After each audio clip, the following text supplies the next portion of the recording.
Sure? Yes. And I hope you're a great cook, Thomas, because I might be coming to you now for comfort food. Thomas, can you stand up? Can we see you? Okay, you're Okay, well, shy. for young Thomas, the answer is our system doesn't work that way. We have a parliamentary system, not a presidential one. In India, we won't have a Barack Obama coming out of nowhere and capturing the imagination of the nation with a couple of speeches and winning primaries and becoming the nominee of the big party and becoming president. In our system, the contest is between parties. And each party has its own existing leadership structure, as my party does. And eventually, when a government is being formed, it is the leader of the party that wins the most seats who tends to become prime minister. Obviously, there is an exception when coalitions are formed. Some adjustment has been made. I think Mr. Deva Gowda was not even a candidate in the elections in which he became prime minister when all the coalition partners were looking for a suitable candidate. And such exceptions are there, but they're quite unusual. Prime Minister Manmohan Singh was named at a time when Sonia Gandhi ji felt that because of her foreign origin, she couldn't be what she had been elected by the coalition leaders to be, namely Prime Minister at that time. So with these very unusual exceptions, I would say for the most part, it is the ruling party's leader who will be Prime Minister. And I have absolutely, I know that many people think I'm immodest, but I'm not that immodest. I'm not that divorced from reality. I think I have an interesting challenge right now as a Member of Parliament for Thiruvananthapuram. I have a constituency to pay attention to and a parliament in which I'm proud to be a voice for the Congress party. And I will continue to do that. But thank you for asking, Thomas. I'm very touched by your request. As to the comfort food, I'm vegetarian. So I'm afraid none of the favorite items of most Bangaloreans would feature. But the people from Udupi will be happy. I love idlis. I am an idli nut. I cannot live without them. I even used to make my own idlis in New York. Mind you, I made them in batches of about 88 and put them in the freezer and took out 4 a day to thaw and have. But I absolutely love idli, and in particular, I love it with a Palakkadan accompaniment, which is called ulli samandi. That is the tiny onions, the shallots, ground together with red chilies, a little bit of salt, and sometimes a pinch of tamarind helps, lightly roasted, in order that you can still be bearable when you breathe into people's faces. Otherwise, the onions can be rather pungent. That combination, the relative mildness of a fermented idli with the spicy tartness of the ulli samandi, that does it for me anytime. That's my comfort food. I have that every morning, and I'm proud to say that India has become a sufficiently integrated country that I have been able to get idlis in hotels in Guwahati and in Amritsar, which I never thought would be possible when I was a kid. So, good on you, India. But anyway, that's my answer to you, Nimisha. So we have a question from Chanel and Kian. They say, Dr. Tharoor, we heard that you had started writing from the age of 6. Is that so? And we want to know, who is your role model? Well, look, on the question of the writing, remember, I grew up in an India where there was no television. Obviously, no Nintendo, no PlayStation, no computers, no mobile phones. All of those weren't even gleams in their inventors' eyes.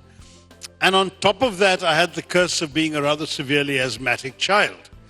So I was not only very often confined to bed, but I couldn't sleep either, because when you can't breathe, it's kind of difficult to sleep. So I was sitting up, propped up in bed, many days of the week and very many weeks of the year. So in those circumstances, literally the only thing I had to keep me sane and focused and away from my own physical misery was books. So I became an absolutely avid reader at a very young age. I had the misfortune of being the eldest child, so I didn't have any elder brothers or sisters of books I could read. So I would read all the books I had accessible to me, then started reading my parents' books at a ridiculous age, probably before I was old enough to fully understand them. But I devoured every book I could find on their shelves. And Books were my entertainment, they were my education, and they were my escape. In fact, when I really didn't have even the mood to read, because I've been doing nothing but that for the preceding 18 hours or something, I would use books again to play a game called book cricket, which consisted of making up imaginary cricket teams and opening the pages of a fat book. And the last digit of the page number gave you the runs scored in that particular opening. So I made up all sorts of wonderful matches, played entire series during a bad asthma attack. So books were it for me. And therefore, when you finally ran out of anything from your parents' shelves that you could even bear to read, what did you do? You wrote. And so I started writing very imitative, very derivative short stories. You know, I had devoured Enid Blyton. My mother used to read the Noddy books to me when I was tiny.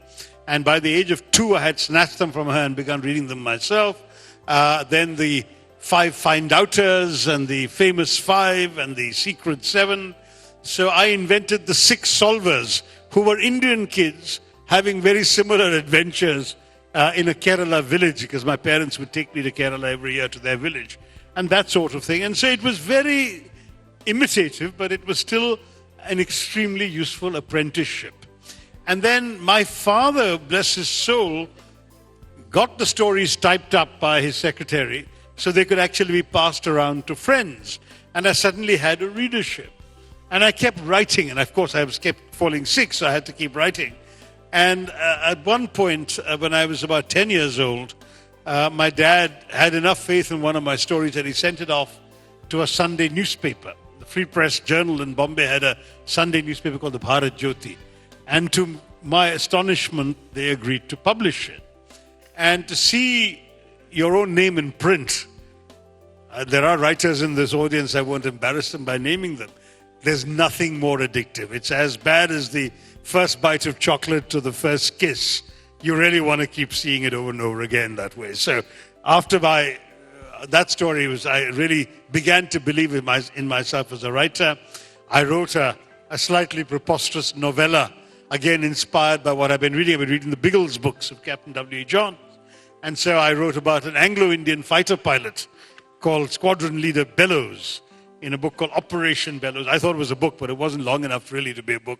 And that was serialized over 6 installments in the Junior Statesman, the first installment beginning the week before my 11th birthday. So I began writing when I was 6. I was published from when I was 10, which is why I can truly claim to have been a published writer for 5 decades now. Slightly appalling thought. But there you are. And I never quite looked back. I kept doing it.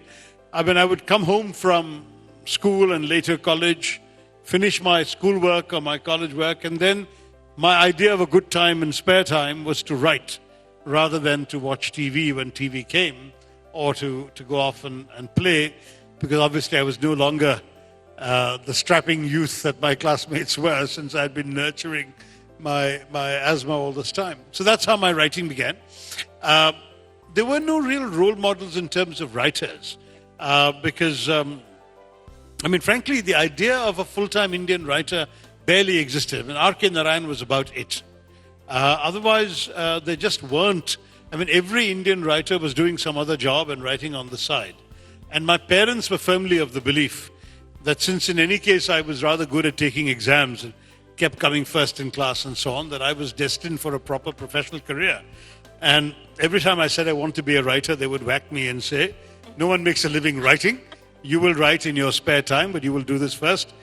Get good marks in the exams and come back and write after that. So that became my default mode.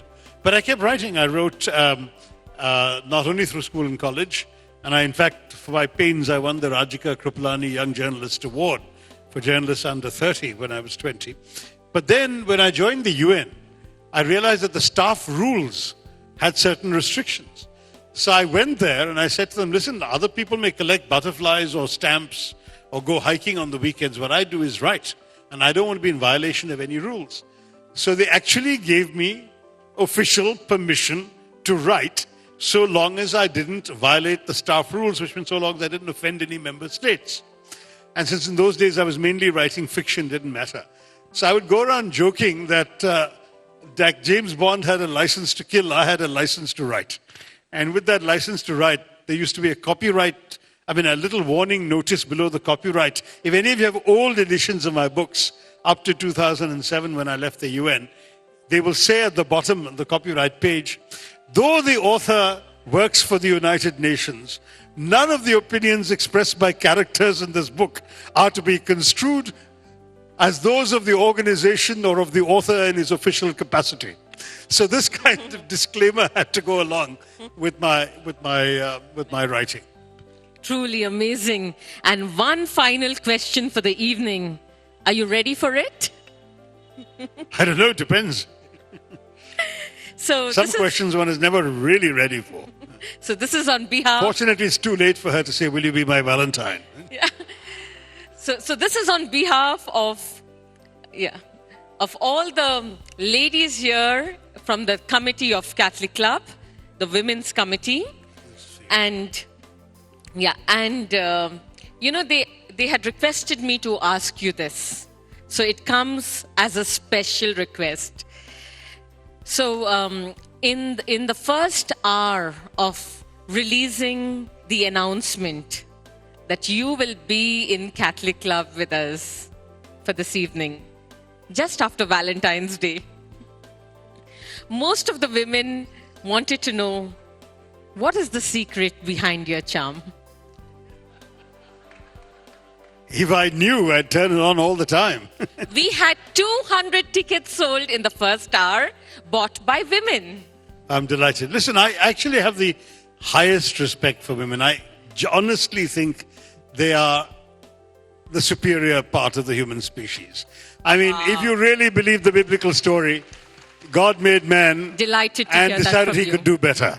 And then came woman, right? So that's the thing. But jokes apart, I was actually mentioning to one of you before the session that I've just come from a convocation at St. John's Medical College.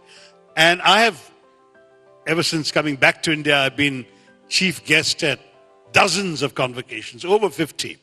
And I began noticing over the years that even in educational institutions where the overwhelming majority of the student body was male, always the majority of the prize winners were female. And I began to notice today at St. John's, I said, I'm going to count because fortunately I wasn't the one giving out the prizes. I gave out the degrees. And then I was allowed to sit down while the director of the medical college gave out the prizes. So I started counting. And there were 44 prize winners, of whom 33 were female. Wow. 75%. Wow. Lovely. And I just feel this country is going in the right direction.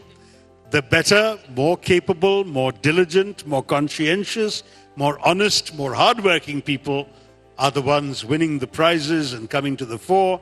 So, Margaret, I don't think we need to fight too hard for the Women's Reservation Bill because they will eventually, I think, take over this country. They've demonstrated in so many ways the extraordinary.